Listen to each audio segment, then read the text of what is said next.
Buddha came to tell them that we are going to Durban. We were so excited, and that was cool. The Billabong Surf Girls came to our village. What really stood out for me was how open the whole community was and inviting. And they kind of just seemed, from the youngest to the oldest of the ladies, they just wanted to have fun and dance and express themselves through whatever medium they had. We dressed them our cultural clothes. We immediately brought into the houses where they dressed us up in these skirts and bangles. All of the beadwork that they made, like headbands and waistbands and neck pieces and bangles, they just went all out, and they were so excited to see us all dressed up in their traditional way. And the dancing was so fun. And Tanika was the one who made us laugh. And Emma was the good dancer. Yeah.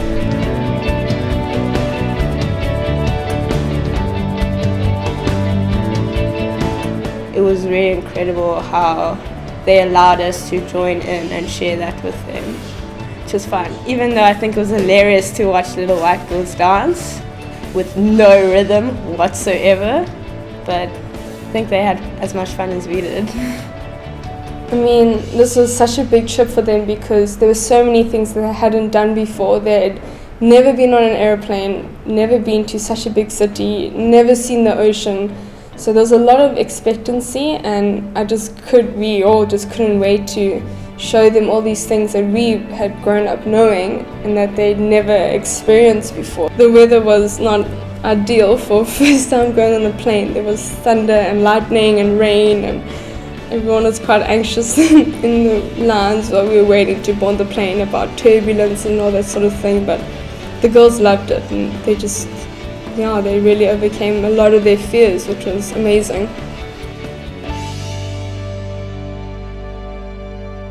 At the first day at Durban, we go to the Billabong shop. The Billabong people take us there. And they go with us in the Billabong shops, and we actually choose clothes, dresses, shoes, glasses, all stuff. And they help us to decide. And I was so very excited.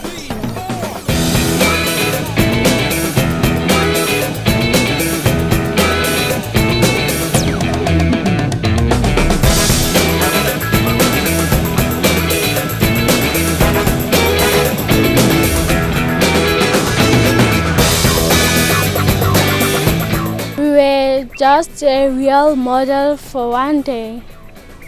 We'll never forget that.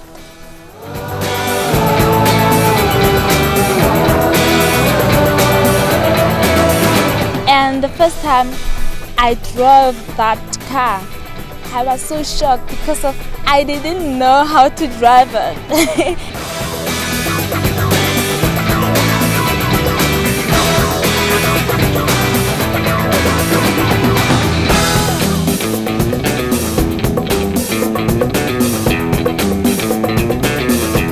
I'll never forget how when we approached the escalator, they just didn't know what to do. The one bailed, like fully trying to go up the escalator, and every time after that, I mean, she was really scared, Lesego, but she would grip me and then just get on.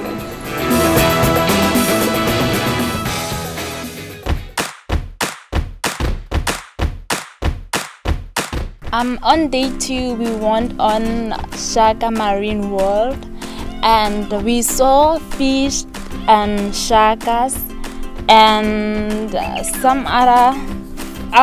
I saw the jellyfish, and that was so cool, you know.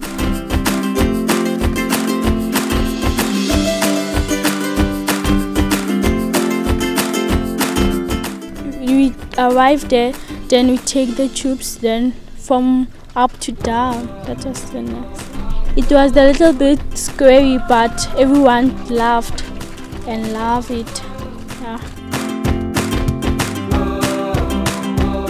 And I think one thing that really and truly stood out to me with the girls was their courageous and mighty fighting spirits. Something that just that reminds me of that is when we went and fed the stingrays. I was kind of like walking behind them like, okay, cool guys, just stay calm, it's gonna be okay. And it resulted in me screaming the most and pulling away from these hungry stingrays, and they were just throwing the fish and the bait, and so it was really cool how they just took on everything, and they were just eager and keen to just do everything, so it was really amazing.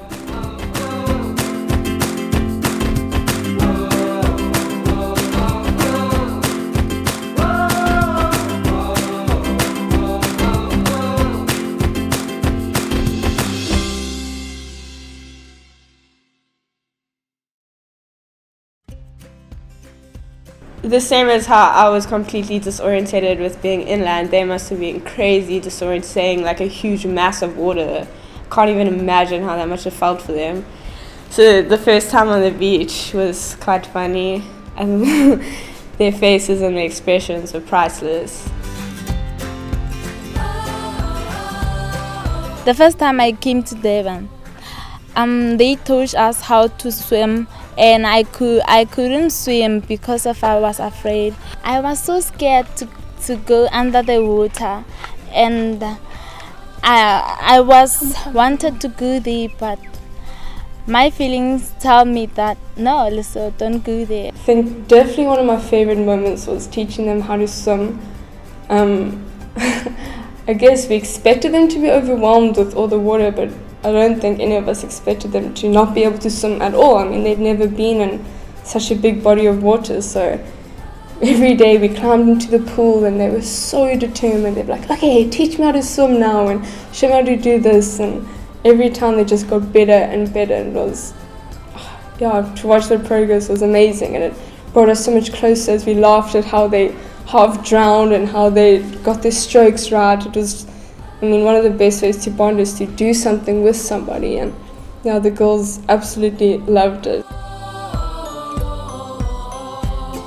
So the girls were super eager and keen to always get in the water, try things, but unfortunately just a little bit nervous with surfing, especially out right in front of the house. It was a bit of a heavy shore break, so we decided to just go take them paddling in a tidal pool just down the beach. So we thought maybe take it a bit slow, teach them how to stand up and the basics of surfing.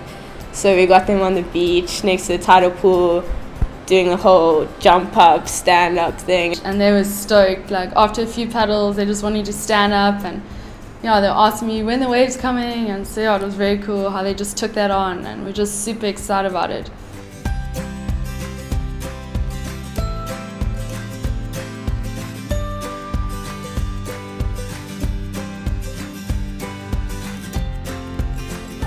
They were super open. I had the most amazing conversation with them around the bra fire the one evening, and they just spoke about their passions and how Lesego wants to be a doctor or a singer, and she just sang some songs for us. And Lesego spoke about how she wants to be a journalist and a writer, and she just said the most amazing things to come from a 15-year-old girl. She spoke about how she loves to write about things that people can learn from, about learning about love and joy and peace and respect. And Gina asked me why I want to be the journalist. Then I tell him that I want to write stories about people most. That's what she wants to write about and bring to the world. So being an enthusiastic writer myself, I was just amazed to hear those words coming from such a young girl, and to hear that those were her values, that she just wanted to write about love and joy and all those morals that people can learn from. We were chatting nicely that time. It was good to chat with him. She's a good person. She has a heart. Seeing their culture in comparison to what we do, and their everyday life in comparison to what we do, was something really special, and went straight to the heart. Very emotional experience. And just how they openly spoke about their family and past and living conditions, but not in a sympathetic way or like that patronizing way. Just they were very cool to see that breakthrough with them.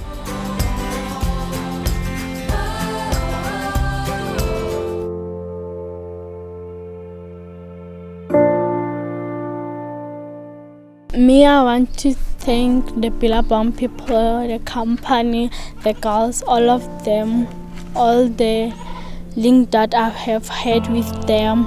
Then it was so nice to be with you. I thank you for what you have done to us, taking us from the village to Durban, taking a flight, go surfing, go shopping, the moves, go anywhere in the shakas.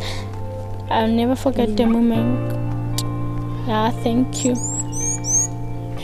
And I also want to thank them for what they have done to me, buying me the clothes. I'm really grateful. Thank you. The Billabong Beats project, it sustains the community of the Mapoch Ndebele village, more especially the women of the Ndebeles and their daughters, just because of presently they can work as a team when coming to this Beats project. And also it brought them together, like giving them some employment so that they can put some bread on the table to buy their kids some clothes for schooling.